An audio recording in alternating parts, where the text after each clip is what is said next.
김용민 브리핑.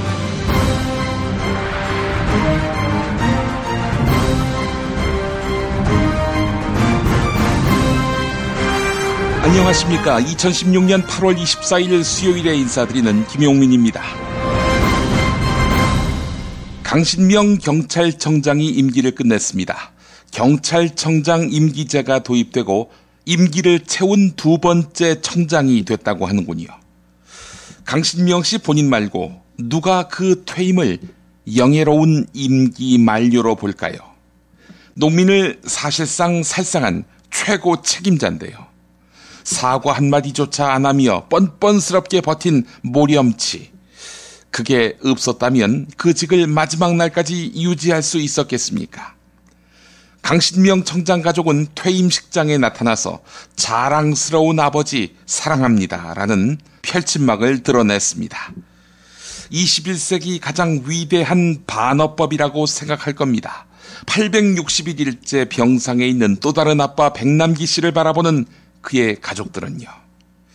그래서 백남기 씨의 딸 민주화 씨가 어젯밤 페이스북에 남긴 글까지 읽어야 강신명의 임기 만료가 어떤 양면의 의미가 있는지 헤아릴 수 있을 것입니다. 이런 글이었죠. 강신명, 이 개새끼야. 자랑스러운 아버지와 개새끼 사이는 참으로 멀어 보입니다. 모렴치한 자들에게 둘러싸인 청와대 인사권자와 국민 사이만큼 말입니다. 김용민 브리핑 이렇게 시작했는데요. 지역가입자가 건강보험료를 6개월 동안 내지 못하면 어떤 일이 벌어지는지 아십니까? 급여 제한, 가산금, 부당이득금 사후 환수 조치, 재산 가압류, 통장거래 중지. 네, 이렇게 순차적으로 불이익을 당합니다. 이게 끝이냐고요? 아닙니다. 체납 의무는 세대원 모두에게 부여되기 때문에 미성년자 자녀에게도 같은 불이익이 적용됩니다. 문제는 건강보험료를 체납하는 사람의 60%가 돈이 없어서 내지 못하는 저소득층이란 겁니다. 가난 때문에 치료를 포기하지 않도록 아름다운 재단이 이들을 지원하는 캠페인을 시작합니다. 자세한 사항은 주소창에 아름다운 재단, 아름다운 재단을 검색해 주시기 바랍니다. 광고 듣고 오겠습니다. 생활고 때문에 건강보험료를 내지 못한 사람들에게 병원은 사치입니다. 그러나 우린 이미 알고 있습니다. 넘어진 사람은 일으키고 아픈 사람은 치료해줘야 한다는 것을. 당신의 기부가 누군가에겐 건강할 권리를 찾는 소중한 기회가 됩니다. 건강할 권리를 찾기 위한 60일의 건강보험증 캠페인. 검색창에 아름다운 재단을 검색해주세요. 안녕하세요. 주광래 중고차 오늘의 한마디. 오늘의 기지개 한 번이 100일 뒤에 1시간을 더 살게 한다. 여러분 기지개 한 번 피세요. 쭉! 주광래 중고차의 대표 번호는 1800-9538. 고맙습니다.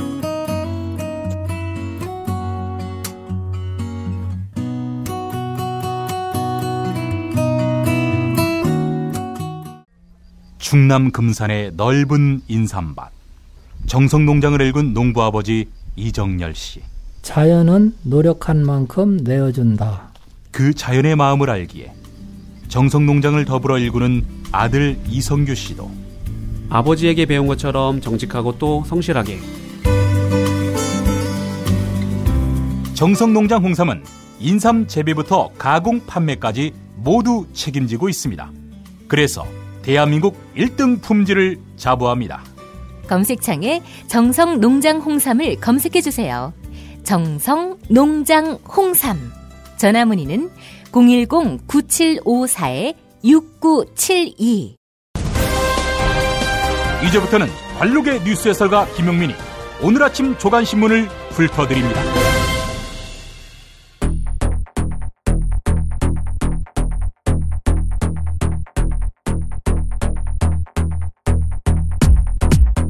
먼저 오늘의 헤드라인입니다.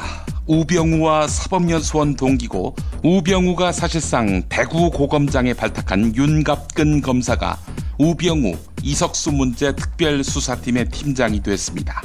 수사 결과 안 봐도 비디오겠죠. 홍보 대행사 대표 박수환 씨가 구속됐습니다. 대우조선 해양 문제 때문인데 관역은 유력 언론인 SC에게 맞춰져 있습니다. 박수환 대표가 SC에게 우호적인 기사를 청탁했는지, 그리고 SC는 그런 기사를 썼는지가 핵심입니다.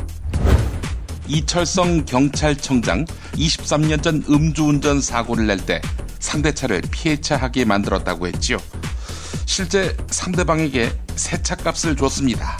그런데 피해차 됐다는 그 차가 이후에 11년 동안 운행됐다고 합니다.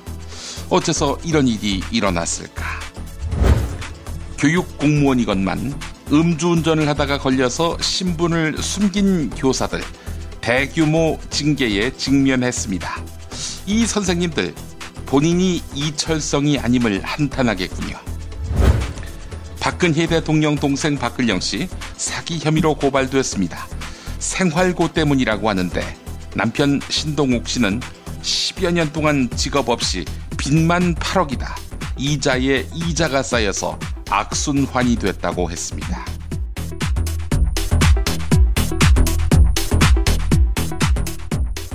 이석수 청와대 특별감찰관이 검찰에 수사 의뢰한 우병우 민정수석 의혹들. 김수남 검찰총장은 특별수사팀을 꾸렸습니다. 그런데 수사팀장이 윤갑근 대구 고검장입니다. 수사팀장 윤갑근 고검장과 우병우 민정수석 사이의 오랜 관계가 화제입니다. 우선 두 사람은 사법연수원 19기 동기로 특수통 경력을 함께 쌓아왔습니다. 그리고 정윤회 문건 유출 사건 때는 윤갑근 고검장이 당시 대검 강력부장으로서 수사를 총괄했고, 우병우 수석은 당시 청와대 민정비서관으로서 수사를 컨트롤했습니다. 작년에 윤갑근 고검장 승진의 인사검증 책임자 또한 우병우 수석이었습니다. 쟁쟁한 18기 선배들을 제치고 고검장으로 승진하게 된 기염. 우병우 없이는 불가능했던 것이죠. 이 두 사람은 정윤회 국정농단 의혹에 대한 수사는 뒤로 한 채 국기문란이라며 문건이 유출된 과정에만 초점을 맞췄습니다. 결국 조응천 당시 공직기강 비서관에 대해서 공무상 비밀 누설 혐의 등으로 기소했지요. 이런 우병우, 윤갑근의 관계 때문에 검찰 수사가 이석수 특별감찰관만 겨누는 거 아니냐, 이런 의혹이 나옵니다. 게다가 윤갑근 고검장 그리고 황교안 국무총리는 대학 동문입니다. 한겨레 기사였습니다. 기억해 두시라고 했던 홍보 대행사 뉴스 커뮤니케이션즈, 대우조선 해양 비리에 연루되면서 검찰이 수사를 했습니다. 결국 박수환 대표가 검찰에 소환돼서 21시간 동안 강도 높은 조사를 받았는데요. 뉴스컴의 박수환 대표는 회사 설립 초기부터 언론과의 긴밀한 관계를 강조했었습니다. 홍보업계에서는 사실 그게 능력이지요. 자, 그런데 대우조선 해양 남상태 전 사장의 연임 과정에서 박수환 대표가 로비를 했다, 이런 의혹이 있습니다. 로비 과정에서 언론계 간부를 활용했다고 하는데요. 자, 그런데 이 언론계 간부, 요새 우병우와 관계가 좋지 않은 언론사 소속입니다. 어떤 언론인지 어제 개통된 김용민 브리핑 텔레그램 채널에서 그 언론사 이름을 다 깠습니다. 거기서 확인해 보시죠. 한편 박수환 대표는 우병우 수석과도 인연이 있습니다. 과거 조현문 전 효성 부사장이 효성 계열사 대표를 배임 횡령 혐의로 고발했는데요. 그때 변호사가 바로 우병우였고요. 홍보 대리는 박수환 대표였습니다. 한겨레 뉴스룸 토크 코너입니다. 뉴스 커뮤니케이션즈는 대우조선 해양에서 특혜성 일감을 수주한 혐의가 있습니다. 20억 원대의 용역계약 자금을 받았는데 그 사용처가 아리송합니다. 홍보업계에서는 박수환 대표가 홍보 대행사를 차려놓고는 사실상 로비스트 역할을 했다, 이렇게 전해지고 있는데요. 자, 그런데 검찰에서 남상태 전 사장이 진술을 했습니다. 박수환 대표와 체결한 20억대 홍보 계약에는 나의 연임을 위해 힘써달라는 성격이 포함됐다, 이런 진술입니다. 본인의 사장 연임을 위해서 뉴스 커뮤니케이션즈가 고위층 인맥을 활용했고 로비를 벌였다고 확인해 준 것입니다. 검찰은 혐의 입증에 자신감을 보이고 있습니다. 박수환 대표가 평소 인맥이라며 과시했던 유력 언론사 간부 S씨에게 로비가 들어갔는지 이 부분도 검찰이 확인하고 있습니다. 우호적 기사를 실어달라고 청탁했는지 이게 초점입니다. 한편 유력 언론사 간부 S씨의 친형은 4년 동안 대우조선해양의 사회이사 겸 감사위원으로 활동했습니다. S씨가 누구일까요? 혹시 김용민 브리핑 텔레그램 채널에 가보면은 이름을 알 수 있을까요? 네, 동아일보 기사를 요약했습니다. 최소한 S씨는 동아일보 소속이 아님이 확인되지요. 조선일보가 요즘 우병우와 관련해 어떤 보도를 쏟아내는지, 어떤 사설을 내놓는지, 이게 또한 관전 포인트입니다. 오늘 사설 제목은 대통령 직속 민정수석과 특별감찰관을 동시에 수사하는 희극입니다. 희극, 코미디. 조선일보가 문제 삼은 것은요, 검찰이 우병우 수석 의혹을 조사한 이석수 특별감찰관을 동시에 수사하겠다는 것입니다. 감찰 내용을 언론에 유출했다는 국기문란 범죄 혐의입니다. 하지만 유출했다는 보도 내용을 보면은 검사들이 보편적으로 기자들과 매일 하는 브리핑과 다를 것이 없다는 것입니다. 조선일보는 이걸 국기문란이라면서 수사하는 것은 권력형 비리에 대한 취재 보도 자체를 그만두라는 압력이라고 지적했습니다. 또 이석수 감찰관이 엇비슷한 내용의 통화를 한 기자가 한두 명이 아니다. 그런데 왜 우리 조선일보만 가지고 그러느냐라는 이야기입니다.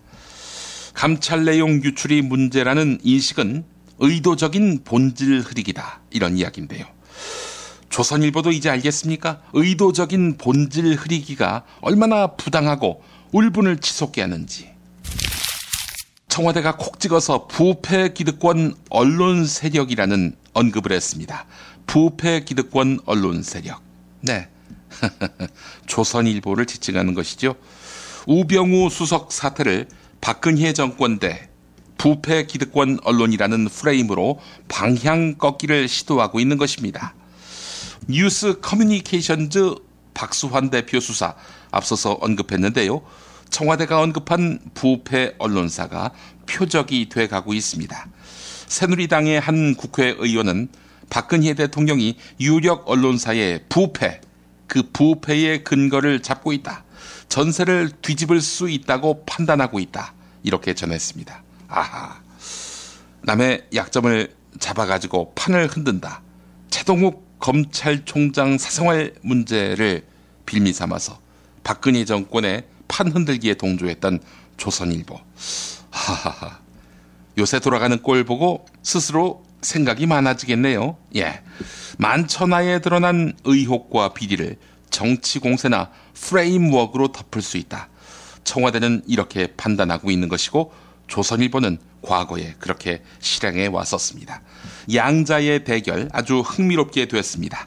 청와대 파이팅, 조선일보 파이팅입니다. TV조선 단독보도 살펴보겠습니다. 과거 음주운전 교통사고로 차량을 들이받았고 본인 차량과 피해 차량 모두 피해차 처리됐다. 네, 여기까지는 우리가 알고 있는 이철성 경찰청장 후보자의 과거입니다. 자, 그런데 피해차 처리될 정도로 큰 사고였는데 인명사고가 없었다니 이게 말이 되는가? 어제 이런 의문을 제기했었죠. 자, 그런데 피해 차량이 피해차 됐다는 것, 이거 거짓 증언이었다고 합니다. TV조선 단독 보도인데요. 피해 차량은 사고 이후 11년이나 더 운행한 후에 피해차 됐다고 합니다.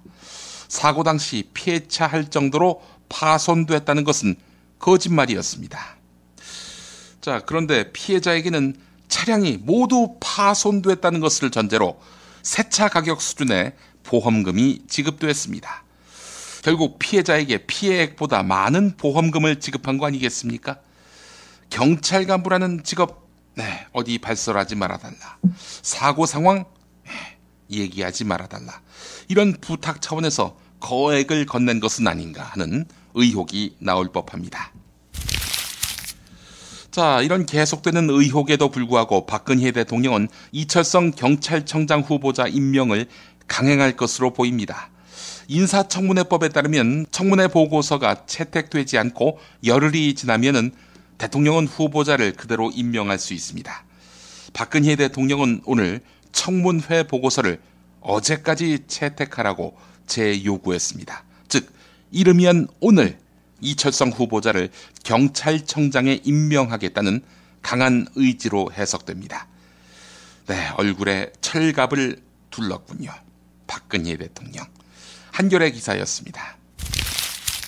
또 다른 한겨레 기사 보겠습니다. 새누리당의 한 국회의원은 우병우 민정수석을 보호하기 위해서 사실상 분노의 정치를 하고 있다며 박근혜 대통령 태도에 우려를 표했습니다. 이철성 임명 강행을 두고 하는 말인데요. 99명이 우병우 사퇴를 지지한다. 경향신문 이런 제목의 기사도 있었습니다. 통제불능의 청와대입니다. 시도교육청이 교육 공무원들에 대한 대규모 징계에 나섰습니다. 음주운전 단속 과정에서 공무원 신분을 숨겼다는 이유입니다. 감사원은 경찰의 협조를 받아서 음주운전 사실이 적발됐지만 신분을 숨긴 교육 공무원 명단을 교육청에 통보했습니다. 전국 17개 시도교육청 940명입니다. 교육 공무원 신분을 속이면요, 한 단계 더 높은 징계가 가능합니다. 일부 교사는 신분을 속인 탓에 감봉보다 한 단계 더 높은 정직 처분을 받게 될 것으로 보이는데요.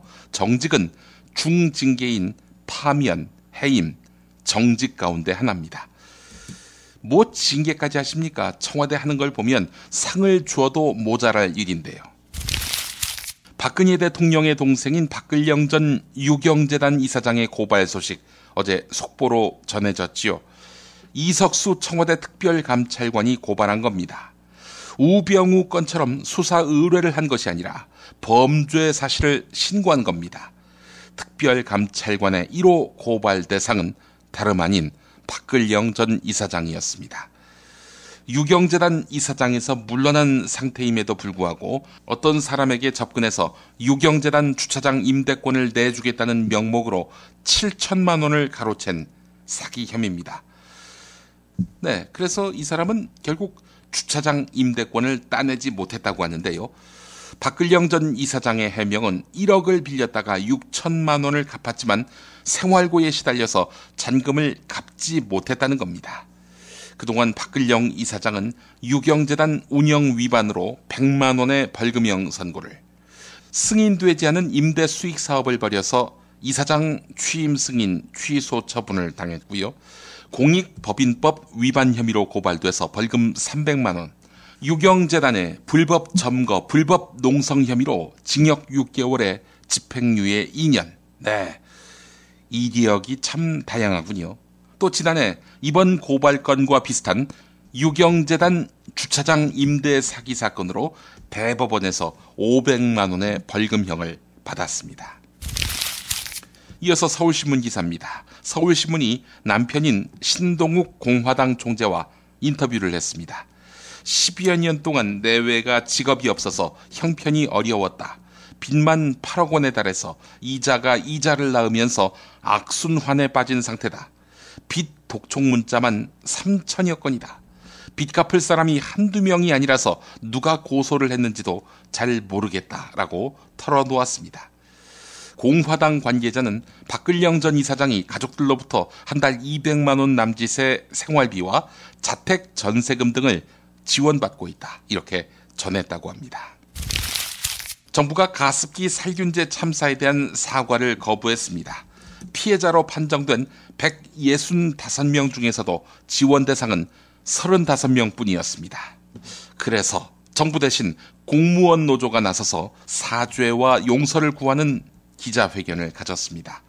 공공성 강화 공동투쟁본부 공투보는 기자회견을 열고 100만 공무원들은 가습기 살균제 참사에 대해 유가족 그리고 국민 여러분들께 눈물로 사죄드린다 이렇게 밝혔습니다. 강찬호 가습기 살균제 피해자와 가족 모임 대표는 정부가 사과를 거부하는 상황에서 노조라도 직접 사과하니 조금이나마 위로가 된다라고 말했습니다. 미국 장사랑! 구렁이똥 이뻤다. 장이 살아야 내 몸이 산다. 배변 활동에 도움을 주는 건강기능식품입니다. 미궁 장사랑. 지금 검색창에 미궁 장사랑을 검색하세요. 핸드폰 기종 최다 케이스 보유하고 있는 사이트는 친구 사진, 애인 사진까지 나만의 DIY 제작 케이스는 바니몽. 디자인 예스, 총알 배송 예스. 070-5029-0330에서 2번까지 포털 사이트에서 바니몽을 검색해주세요. 정말 맛있다. 이 말 한마디면 모든 게 설명됩니다. 30년 전통 자연의 이로움을 담은 김치 이담채 김치 1544-4586 1544-4586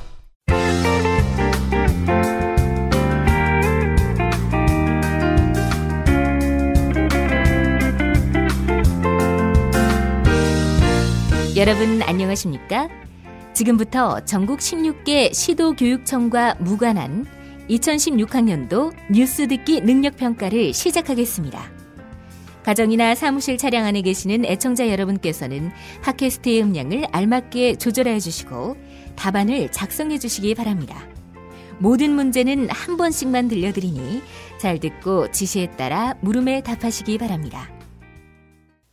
이제 시작하겠습니다. 대화를 듣고 남자의 마지막 말에 대한 여자의 응답으로 가장 적절한 것을 고르시오. 카카 큰일 났습니다. 뭐가 또 큰일이 났죠? 우병우가 사퇴한답니까? 그게 아닙니다. 4대강에서 점차 짙어지고 있는 녹조가 이제는 상류에서도 볼 수 있으니까요. 하류에서나 발견된다. 폭염 때문이다. 이런 논리가 전혀 먹히지 않게 됐습니다. 아니, 요즘 4대강에서 수영합니까? 또 강물을 그대로 퍼다가 마시는 사람이 있습니까? 왜 걱정이에요? 흐르는 물을 가두니까 강이 썩는 거 아니냐 이 말입니다.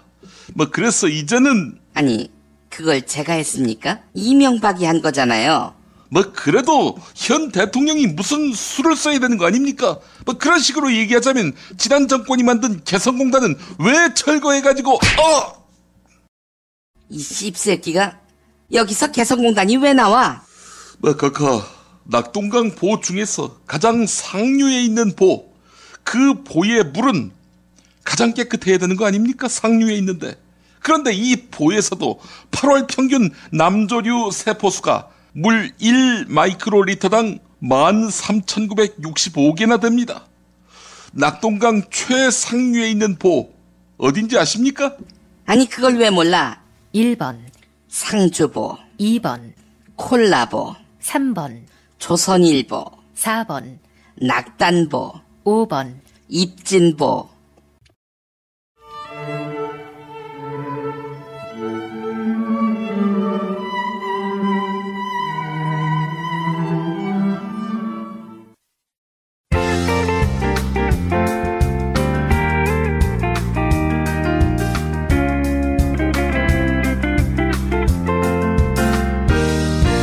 뉴스 듣기 능력 평가를 마칩니다.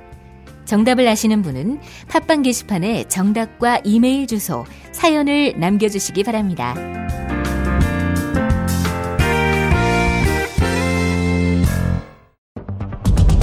She never ever quits. 中国不能缺席。 Der Holocaust für Deutschland.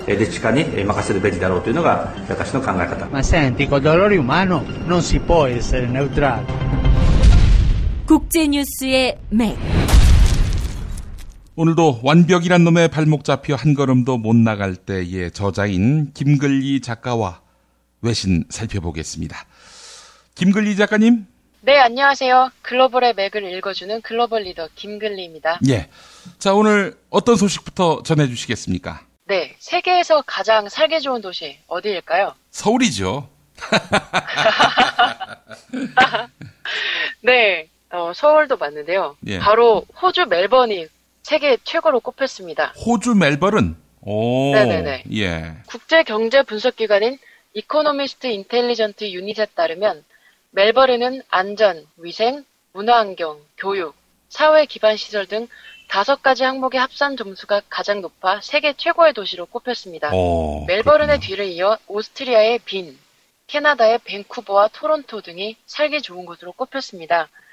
대도시보다는 부유한 나라의 중소도시가 삶의 환경이 뛰어난 것으로 나타났는데 올해는 테러와 총기 사고, 중동의 지정학적 불안정 등이 커지며 전체적으로 점수가 하락했습니다.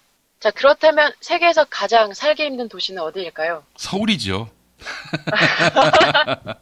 네, 역시 맞습니다. 예. 하지만 이 결과에 따르면 최악의 도시는 시리아의 수도 다마스쿠스였습니다. 아, 시리아의 수도. 네, 그렇습니다. 네, 유토피아라는 말이 있죠. 예. 여기에는 2가지 뜻이 있다고 합니다. 좋은 곳이라는 뜻과 어디에도 없는 곳. 만약 다른 나라에 산다면 과연 삶의 질이 좋아질까? 많은 사람들이 궁금해하는데요. 예. 더 좋은 곳을 찾아 떠나는 사람들이 현재 급증하고 있습니다. 바로 난민들입니다. 예. 네, 세계대전 이후 최대 규모라고 하는데 특히 최악의 도시라고 꼽힌 시리아에서 대규모 난민이 발생하고 있습니다. 아이고, 그렇죠. 예.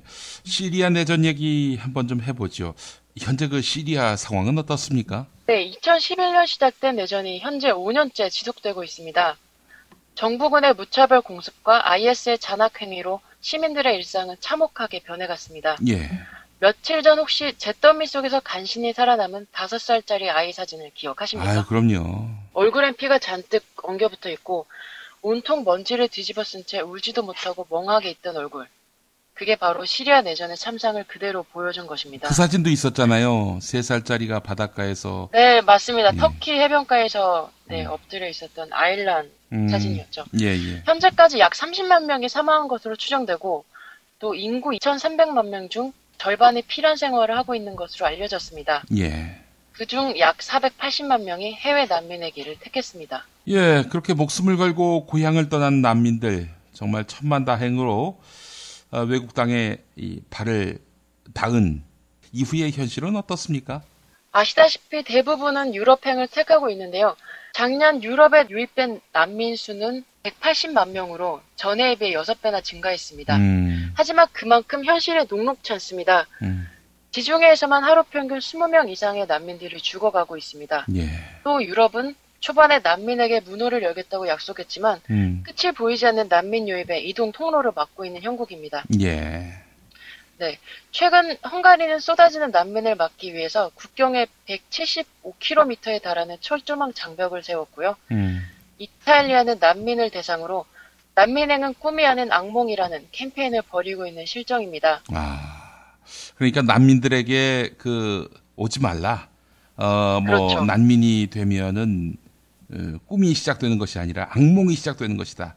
이렇게 경고하는 셈이군요. 맞습니다. 또 유럽은 그리스를 통해 들어오는 난민을 막기 위해 터키와 난민 송환 협정을 맺어서 난민들을 모두 터키로 돌려보냈습니다.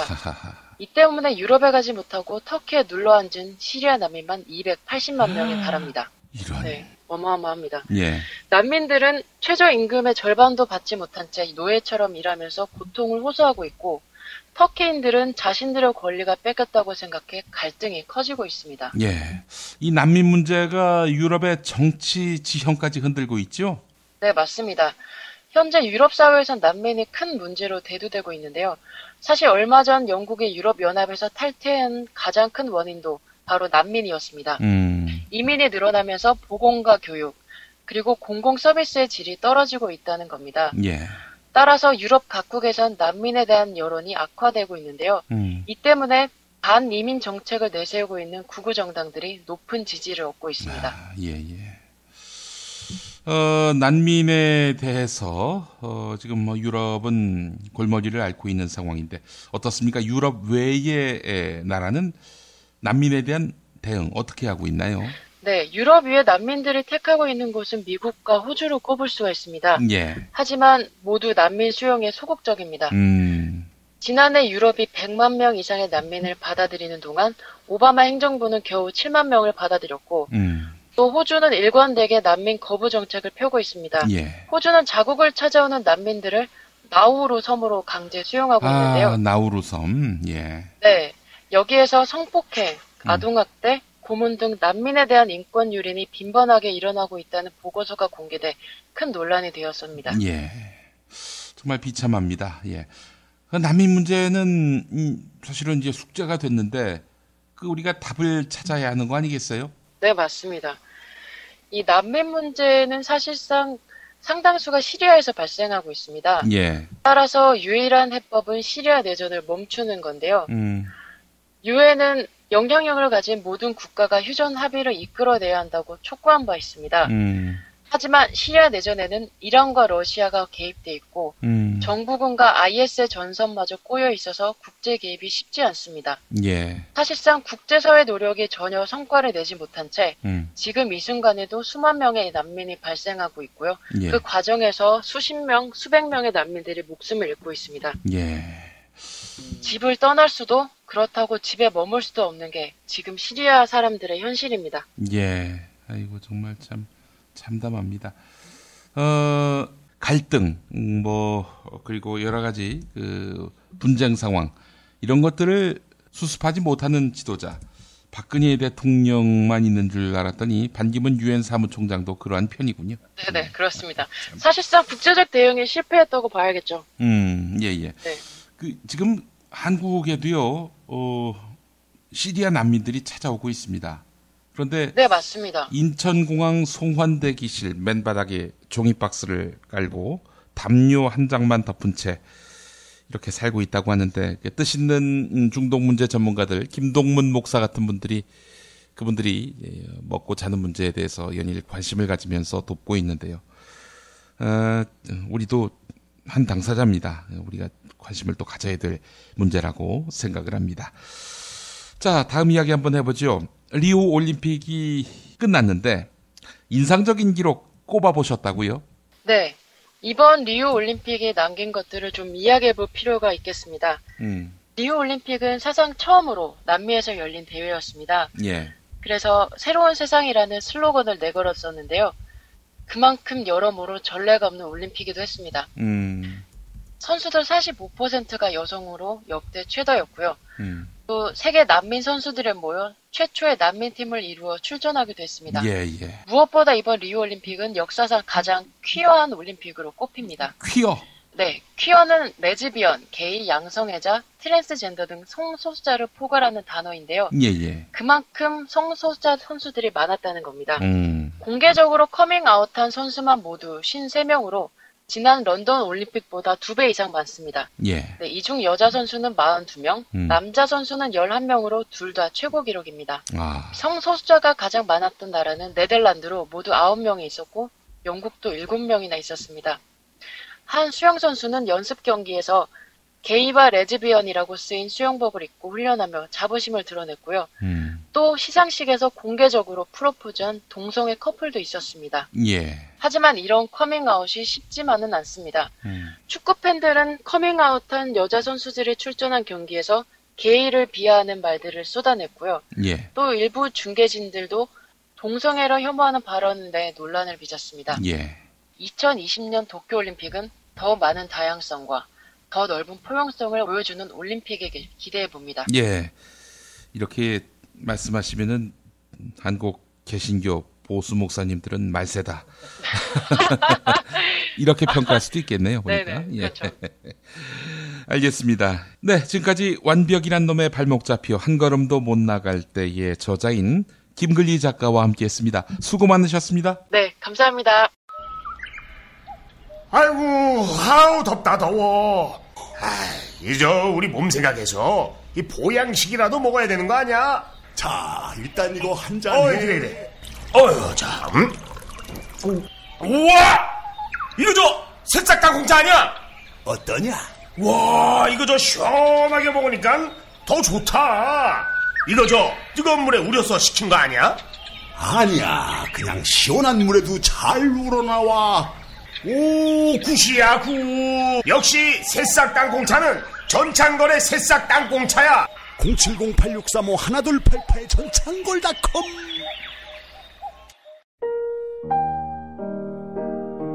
세계 최초의 미용 베개 바슈필로우 아시나요?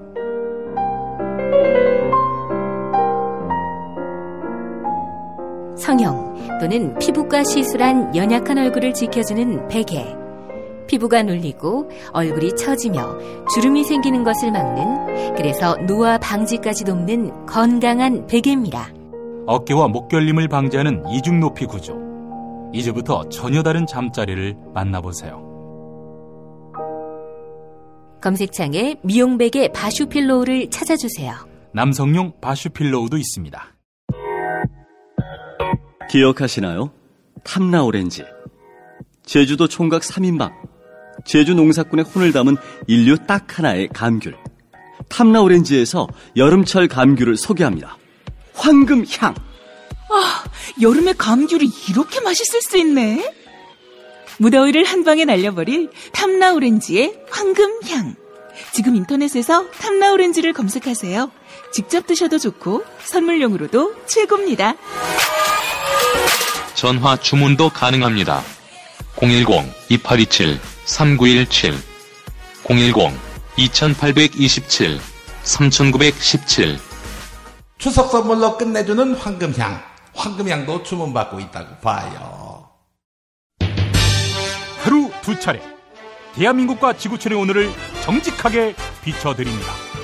권력이 진실을 압도하는 세상. 김용민 브리핑은 작은 희망의 불씨가 되겠습니다. 민중의 소리 이완배 기자와 함께하는 경제의 속살. 민중의 소리 이완배 기자와 만나겠습니다. 이완배 기자님. 예, 안녕하십니까? 예. 자, 이 재벌들이 또 징징댑니까? 포퓰리즘 법안 때문에 기업이 위축되니 해외로 법인을 옮기겠다. 뭐 이렇게 엄포하는 모양인가 봐요. 네, 그렇습니다. 이게 어제 이제 석간문화일보에 보도가 됐어요. 아마 예. 대한상이나 전경련 쪽에서 문화일보 쪽에 자료를 준 모양인데요. 제가 보통 이제 어떤 뉴스를 보면 뭐 낄낄대고 웃기도 하고 어떤 뉴스를 보면 좀 황당하게 생각하기도 하고 뭐 이런데 예. 이건 정말 그 황당 오리지널 그 자체였습니다. 예, 제가 그래서 이 뉴스를 읽으면서 처음 내뱉었던 탄식이 예. 아, 미친 새끼들아 좀 적당히 해. 이게 저절로 입에서 튀어나오더라고요, 이 말이. 일단 그 뉴스부터 좀 소개를 해드리겠습니다. 예. 제목은 포퓰리즘 법안 탓 기업 위축. 해외로 법인 옮기자는 말 나와고요. 네. 내용은 이제 정치권의 기업 옥죄기 강도가 점점 높아지면서 기업들의 불만이 극에 달하고 있다. 정치권이 경쟁적으로 내놓는 기업 규제 법안들에 대해 경제계는 국내외 시장 불황으로 기업들이 생존의 기로에 서 있는데 정치인들은 포퓰리즘 법안으로 기업 활동을 위축시키고 있다면서 현장에서는 그냥 해외로 법인을 옮기자는 말도 나가는 상황이라고 반발하고 있다. 예, 뭐 이렇게 적었습니다. 예. 제가 뉴스를 자세히 말씀드리기 전에요. 제가 장담합니다. 한국 재벌들이요. 절대로 해외로 법인 못 옮깁니다. 제가 저 뉴스 보도에 대한 제 답을 하자면은요. 예. 이겁니다. 한번 옮겨보세요. 예, 한번 해보세요. 해외로 법인을 옮겨요. 예, 한번 해보십시오. 이게 제 답입니다. 지금 한국 재벌들은요. 해외로 법인을 옮기면은요. 하루도 기업 활동 못합니다. 그러니까 자기들이 되게 글로벌 스탠다드에 맞는 기업인 줄 알아요. 지금요. 예. 한국 재벌들이 해외로 본사를 옮기면은요. 예. 최태원, 이재현, 김승현 이런 사람들은 그냥 바로 구속입니다. 예. 이재용, 정의선 이런 사람들은 경영권 승계 못 받아요. 그러니까 이재용, 정의선 이런 사람들이 갖고 있는 재산이 9조, 4조 이런데요. 이 대부분이 압류 대상입니다. 그런데 해외로 법인을 옮긴다고요? 아이, 참, 약을 적당히 팔아야죠. 제가 그 미국을 굉장히 허접한 나라라고 생각을 하는데, 그 허접한 미국에서도요, 고위직 경영인들에 대해서 굉장히 강한 도덕성을 요구를 합니다. 제가 한번 소개를 해드린 적이 있는데, 그 이재용 삼성 부회장 아들이죠. 그러니까 삼성가의 4세. 예, 이 친구가 2013년에 영훈국제중학교라는 학교에 특혜로 입학을 했거든요. 예. 그래서 이제 특혜 의혹이 제기가 되니까 삼성이 어떻게 해명을 하냐면 절대로 특혜가 아니다. 예. 이 부회장의 아들은 이 학교의 요강에 따라 사회적 배려 대상자로 선정돼 입학했다. 이렇게 해명을 한 적이 있어요. 예. 그러니까 국내 최대 재벌가 4세가 예. 사회적 배려 대상자라는 거죠. 이런 걸 해명이랍시고 지금 내놓는 겁니다. 그러니까 미국 같은 허접한 나라에서도요. 이런 보도 나오면 사회적으로 매장됩니다. 그러니까 빌 게이츠나 워런 버핏 같은 자본가들이 청렴하고 도덕적 자세를 유지하는 이유가 다른 게 있는 게 아니에요. 의외로 그 허접한 미국에서도 도덕성을 굉장히 중시하는 거죠. 저희가 그 일본 되게 우습게 보지 않습니까? 저도 실제로 일본을 정말 싫어하고요. 그런데 그 나라에서도 도덕성은 굉장히 중요한 기준입니다. 김승현이나 최태원 이런 사람들이요, 일본에서 졌다 이 짓 하고 다니면은요, 대번에 국민 여론이 할복해라라고 나옵니다. 그런데 저런 사람들이 법인을 해외로 옮긴다고요? 헛소리인 겁니다. 지금 문화일보 보도를 보면요, 저 난리를 치고 있는 이유가 크게 세 가지입니다. 근데 이게 저희 청취자분들 성향상 별로 안 좋아하실 야당 의원들의 발의이기는 해요. 박영선, 김종인, 최운열, 그리고 국민의당 최이배 이런 분들이 다 발의한 법이거든요. 근데 이제 개인적 그 호불호를 조금 젖혀놓으면 발의한 법안들은 다 매우 훌륭한 법안들입니다. 근데 제가 이제 시간이 부족해서 일일이 다 설명은 안 드리겠지만, 대표적으로 그 박영선 의원이 제기한 법안이 뭐냐면 상법 개정안이거든요. 이게 좀 복잡한데 간단히 말씀드리면, 이제 각 주식회사가 자사주라는 걸 가지고 있습니다. 그러니까 회사가 자기 회사 돈으로 돈을 들여서 자기 회사 주식을 사는 거죠. 그런데 우리나라 재벌 같은 경우는 이 자사주를 임의로 처분을 합니다. 그런데 박영선 의원이 제기한 법안은 여기에 제약 조건을 굉장히 많이 달아놓은 겁니다. 그래서 이제 박 의원 주장이 뭐냐면, 이번 개정안이 통과된다면 재벌 그룹들이 자사주를 이용해서 우호 세력을 확보하고 이를 경영권 세습에 악용하는 사례를 방지하는 효과가 있을 것이다. 이렇게 밝혔어요. 실제로 맞는 말입니다. 상식적으로요, 왜 주식회사가 자사주를 사들이겠습니까? 사실 회사가 자사주를 주식시장에서 사들이는 건 주식회사를 증시에 상장했다, 주식을 증시에 상장했다는 원리에 위반되는 겁니다. 그러니까 주식회사가 증시에 주식을 상장하는 건 주주들에게 투자 자금을 끌어모으는 취지인 겁니다. 그래서 자금을 모으기 위해서 주식을 발행하는 거죠. 그런데 상장한 회사가 정작 자기 돈을 써가면서 자사주를 다시 사들인다. 이건 되레 돈을 쓰는 겁니다. 주식시장에요. 그러니까 오히려 주식을 통해서 돈을 투자를 받는 게 아니라 주식을 사모으느라고 주식시장에 돈을 쏟아붓게 되는 겁니다. 그러니까 돈을 투자받기 위해서 주식을 발행한다는 주식시장 제도와 정반대로 역행을 하는 거죠. 그런데 왜 한국 재벌들이 자사주를 사들이냐면요, 경영권을 방어하기 위해서입니다. 재벌 오너들이 지분이 충분하면 겁날 게 없죠. 귀한 회사 돈 들여서 자사주를 사들일 이유가 없는 거예요. 그런데 한국 재벌들은 워낙 지분 구조가 약하기 때문에 귀한 회사 돈으로 자사주를 사들여서 최대한 자기 오너의 지분 구조를 높여주려고 하는 겁니다. 삼성전자가 올해에만요, 자사주 사들이는데 얼마나 돈을 썼는지 아십니까? 무려 5조 2천억 원입니다. 아이고야. 무려 5조 원을 자사주 사들이는데 돈을 썼어요. 사실은 그 돈을 제대로 쓴다면 얼마나 할 게 많습니까? 고용도 늘릴 수 있고 투자도 늘릴 수 있죠. 그런데 우리 재벌들은 이 짓을 하고 있는 겁니다. 이재용 경영권을 보호하기 위해서요. 지금 박영선 의원이 발의한 저 상법 개정안은요, 자사주를 사들이는 거야 법으로 규제할 수 없는데 그 자사주를 우호 세력한테 홀라당 넘기는 걸 규제를 하는 법안입니다. 원래 자사주는 의결권이 없거든요. 근데 만약에 그 경영권 분쟁이 붙었을 때는 우리나라 재벌들은 저 자사주를 자기 우호 세력한테 홀라당 다 팔아 넘기죠. 그래서 그걸 막자는 취지인데요. 실제로 이런 전례가 있습니다. 재작년에 삼성물산하고 제일모직하고 합병을 할 때요, 삼성물산이 그 자사주를 엄청나게 들고 있었거든요. 그런데 자사주의 의결권을 부여하기 위해서 주주총회에서 이제 승리하기 위해서죠, 이걸 100기사를 자처하고 나선 KCC에 홀라당 팔아버립니다. 그리고 KCC가 주총에서 삼성물산 편을 들어주죠. 그래서 겨우 아슬아슬하게 합병안이 통과가 된 겁니다. 이건 옳지 않죠. 자사주를 이렇게 사용을 하는 것은 당연히 옳지 않습니다. 그래서 박영선 의원이 낸 법안은 포퓰리즘 법안이 아니고요, 매우 지극하고 당연한 법안입니다. 요까지는 제가 원론적으로 드린 이야기고요. 원론이 아니라 조금 현실적인 이야기를 드려보도록 하겠습니다.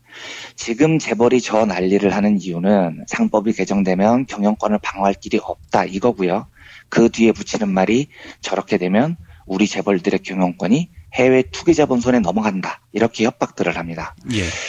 맞는 말이냐? 저는 아마 맞을 거라고 봅니다. 그러니까 워낙 우리 재벌들 지분 구조가 약하기 때문에 저 자사주를 함부로 넘기는 것을 법안으로 금지를 하면 해외 투기 자본들이 마음만 먹으면 한국 재벌들을 쥐락펴락할 수 있을 거라고 봐요. 그러면 그게 더 바람직한 현상이냐? 이런 질문이 나올 수 있죠. 바람직하지는 않습니다. 그러니까 한국 재벌들도 참 더럽게 나쁜 놈들인데 그렇다고 월가 투기자분들은 덜 나쁜 놈들이냐? 또 그건 아니거든요. 그래서 제가 그 삼성물산 합병 때 그 엘리엇 매니지먼트라는 투기자본하고 삼성하고 분쟁을 다루는 기사를 썼었는데 그때 기사를 다시 찾아보니까 제가 이렇게 썼더라고요. 영화 놈을 패러디하자면 편법을 쓴 놈 vs 시비 걸어 돈 챙기려는 놈의 싸움이어서 누구를 응원하기가 더 애매하다. 그렇다고 아무나 이겨라, 이기는 편 우리 편이라고 하기에는 사안이 너무 중대하다. 출전 선수 중 한쪽이 좋은 놈이었으면 그나마 관전이 좀 편했을 텐데 말이다. 이게 기사였는데 쉽게 말하면 둘 다 나쁜 놈이라는 뜻입니다. 자, 그러면 현실적으로 재벌들이 지금 징징대는 게 경영권을 방어할 수 없다는 건데 어떻게 대처를 해야 될까요? 저는 이걸 아주 간단한 문제라고 생각을 합니다. 재벌들의 경영권을 저희 청취자분들께서 조금 놀라실지도 모르겠지만 저는 재벌들 경영권 지켜줄 수 있다고 보는 쪽이에요. 제가 이재용 같은 사람들을 미워하지만 현실적으로 이재용이 삼성을 다스리나 미국 헤지펀드가 다스리나 이 삼성의 엉망진창은 사라지지 않을 겁니다. 그렇다면 어떻게 해야 되느냐? 이재용 너 경영권 인정해 줄게. 대신 네가 한국 사회에 적절한 공헌을 해. 이렇게 압박을 하는 카드로 사용을 하는 겁니다. 삼성한테 예를 들면 너희 법인세 한 50% 내. 그리고 고용도 확대해. 노동자의 인권을 중시하는 기업이 돼. 하고 협상을 할 수 있는 카드가 되는 거죠. 제가 그 5월 달에 한번 방송에서 소개를 해드린 적이 있는데요. 이게 전례가 없는 일이 아닙니다. 복지당국 스웨덴에서요. 스웨덴에는 발렌베리 그룹이라는 곳이 있습니다. 이 그룹은 아마 세계적으로 보면 한국 재벌하고 제일 비슷할 거예요. 왜냐하면 경영권이 5대째 지금 세습이 되고 있습니다. 그리고 뭐 하는 일도 뭐 은행도 하고 전자사업도 하고 뭐 통신기기도 하고 의료도 하고 방위도 하고 거의 우리나라 재벌하고 비슷하죠. 그리고 재벌 부모인 발렌베리 가문의 지분율도 굉장히 낮습니다. 그런데 복지당국 스웨덴 정부가 어떻게 했느냐. 오케이. 차등 의견권이라는 걸 부여를 해줘서 니네 오너 일가가 지분율이 5.3%밖에 안 되지만 지배하게 해줄게. 대신 법인세를 85% 내 이렇게 협상을 한 겁니다. 그래서 실제로 스웨덴 발렌베리 그룹은 법인세를 무려 85%나 지금 내고 있습니다. 충분한 협상 카드가 되는 거죠. 그리고 발렌베리 가문은요 굉장히 겸손합니다. 이 지분이 없기 때문에 국민이 경영권을 승인을 해준 거예요. 그러다 보니 직접 운전하고요. 직접 자기 마당에 있는 잔디도 깎고요. 정말로 겸손하게 국민들에게 감사하는 마음으로 기업을 운영합니다. 저는 이런 형태가 가능하다고 봅니다.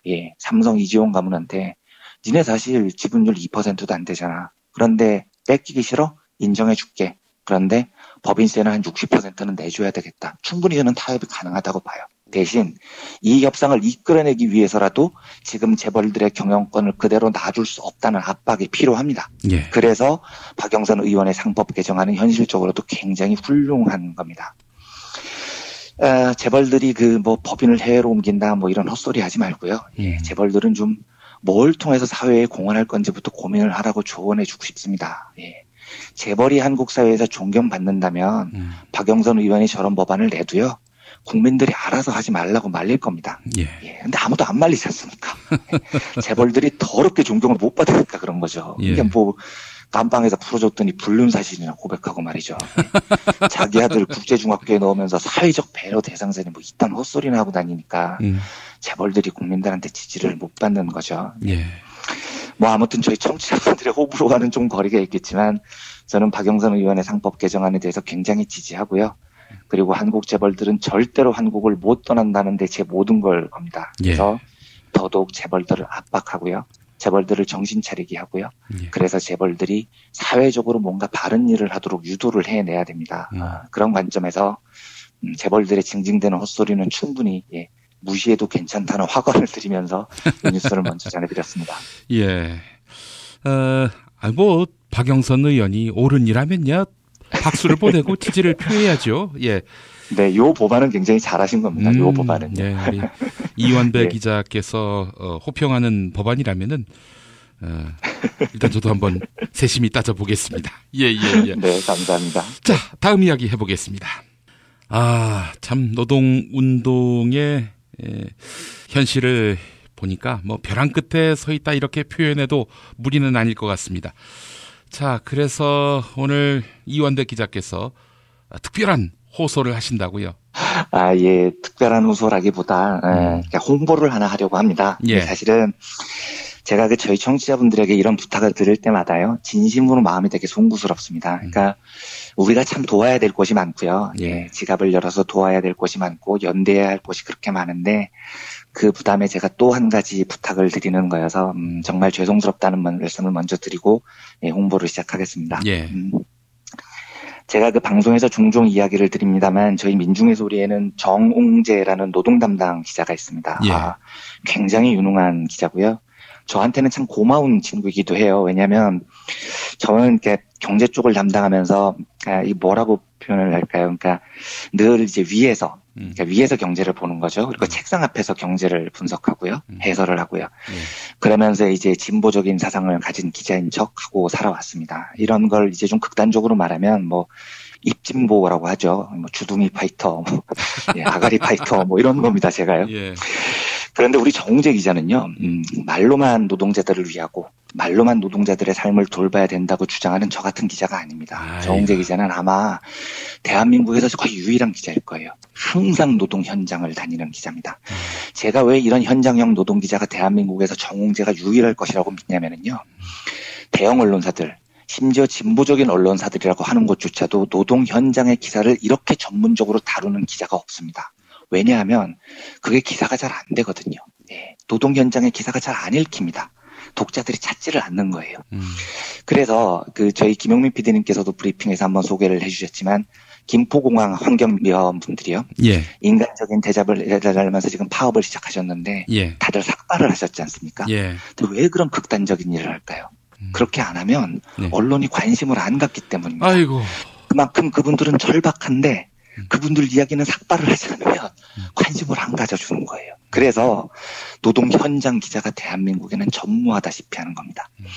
그런데 정웅재 기자는 민중의 소리에서 15년 동안 그 노동 현장을 묵묵히 지킨 친구입니다. 그래서 제가 정말로 고맙고 존경스럽습니다.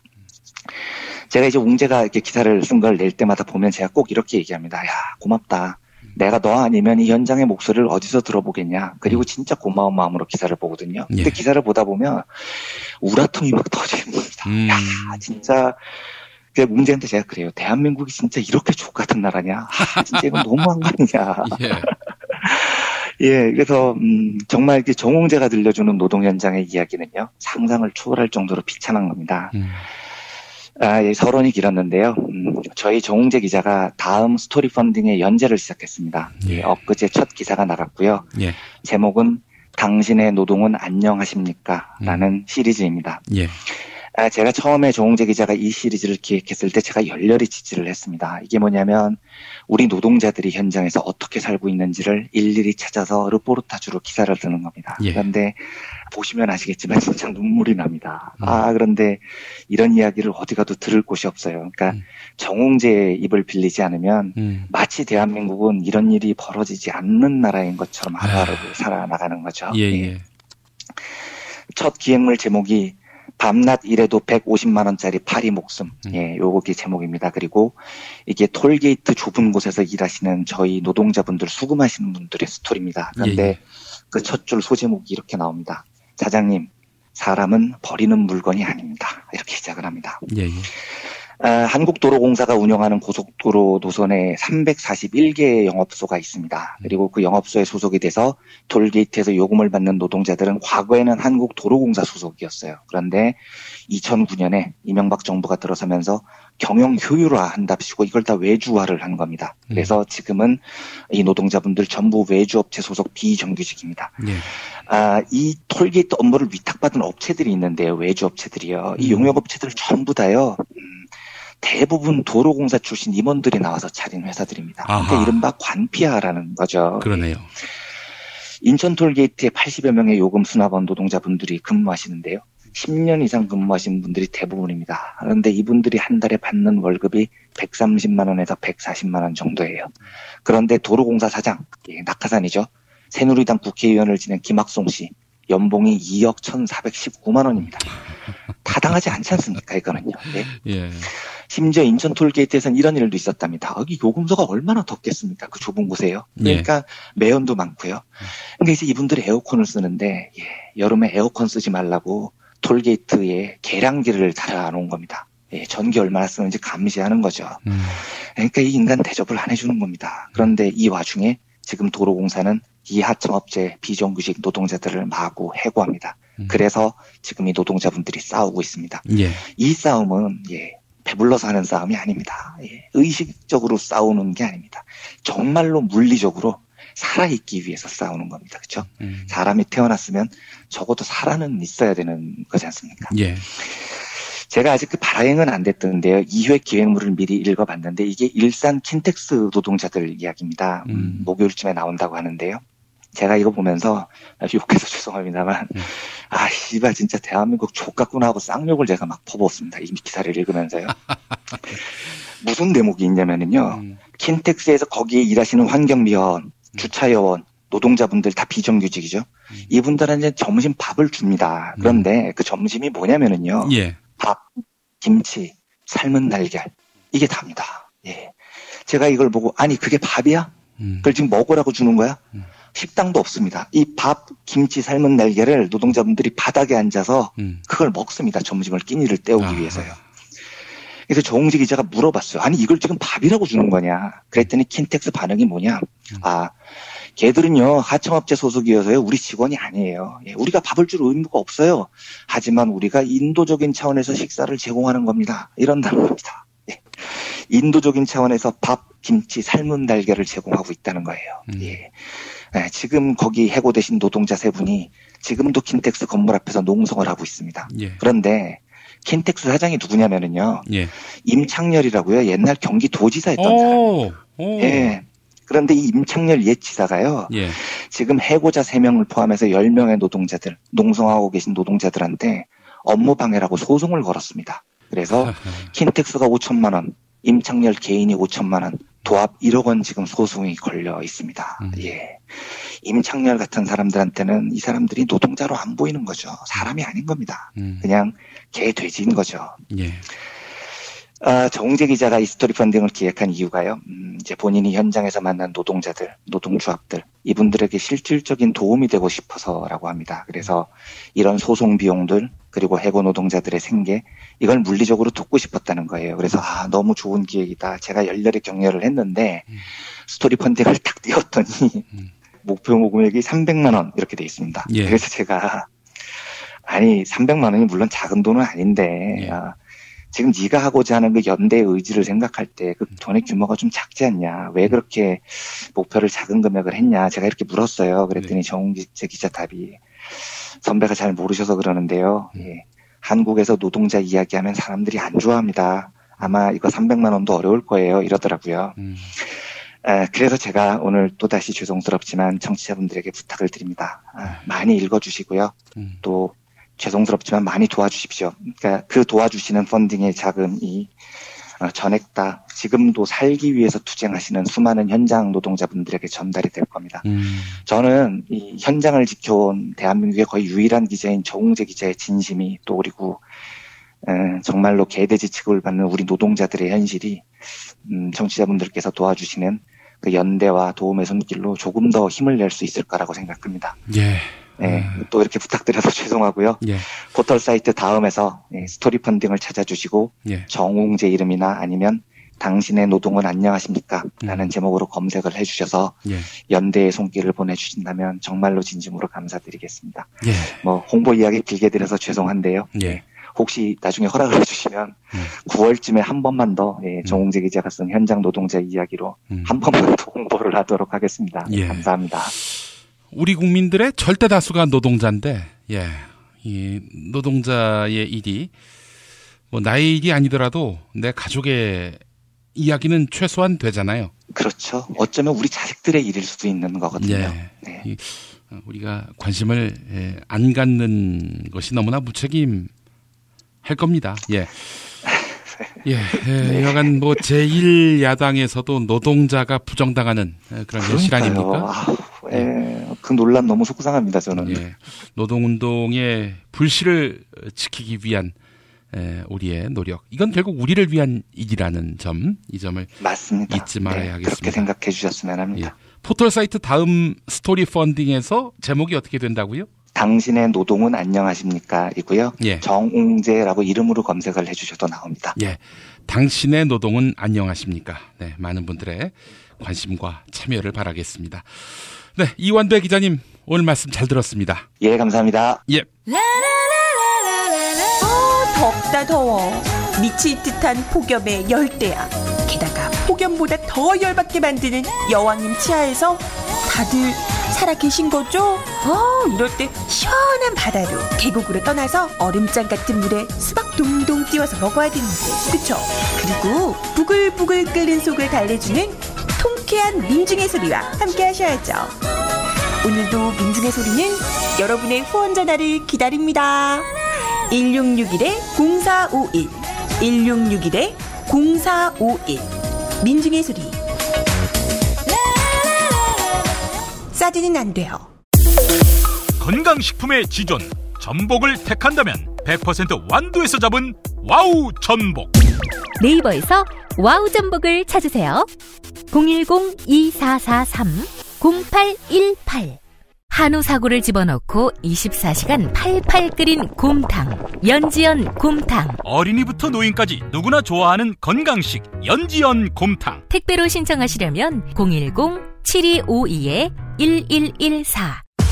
대한민국 최초, 아니 은하계 최초의 잡놈 평전, 김어준 평전. 무식하지만 의리 만빵의 엄마, 노골적인 인종차별의 격분에 개싸움을 벌인 이탈리아 현지인, 한겨울 침낭 안에서 인류애적인 사랑을 나눈 유럽 여성, 그리고 전대미문의 사기꾼 MB까지 김어준의 학교에는 참 많은 선생님이 있었죠. 자기가 언제 행복한지, 내 욕망이 뭔지, 내가 어떻게 생겨먹었는지 자기하고 대면을 해야 돼요. 그래서 내가 하고 싶은 걸 찾아야 됩니다. 누구의 눈치도 보지 말고 욕망의 주체가 돼서, 그리고 그 일을 그냥 해요. 은하계에 다시 없을 딱 한 사람, 김어준. 김용민이 김어준을 9년간 관찰한 기록, 김어준 평전. 김어준 평전, 인터하우스에서 나왔습니다.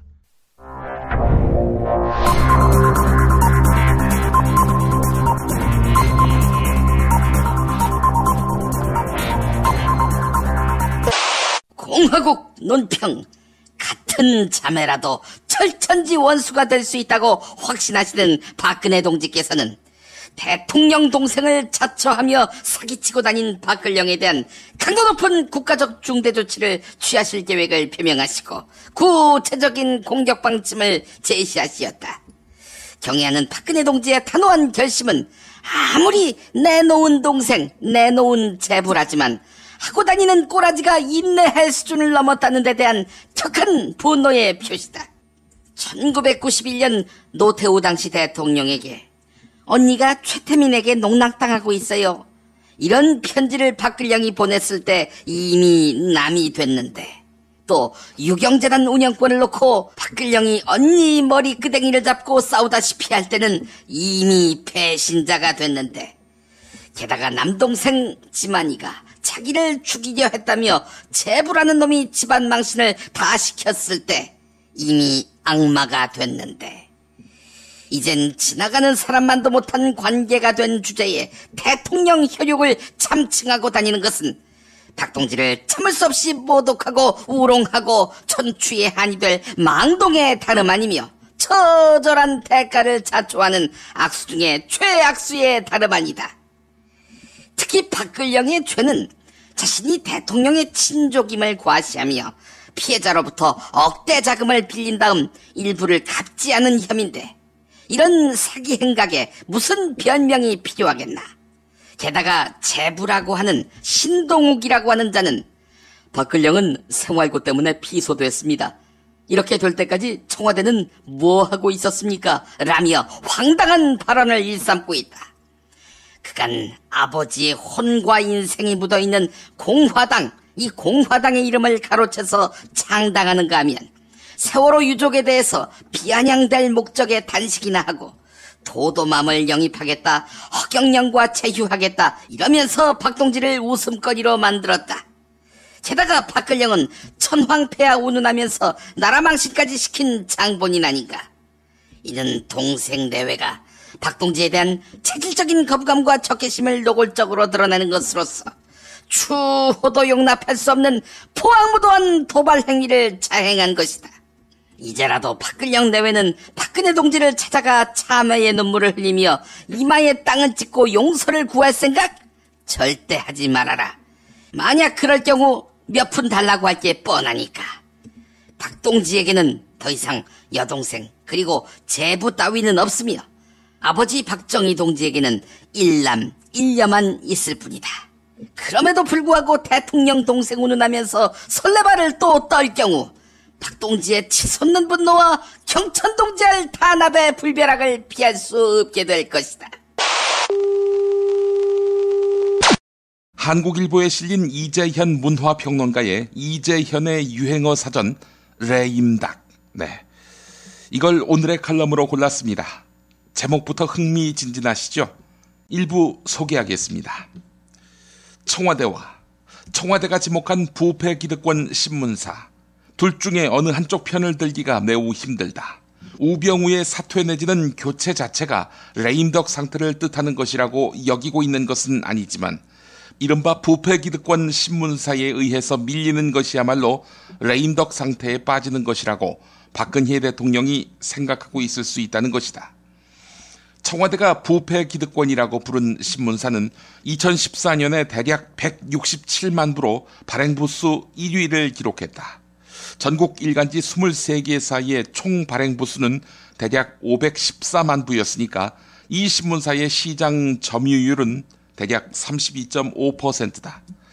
8월 세 번째 주의 대통령 지지율 34.6%보다는 떨어진다.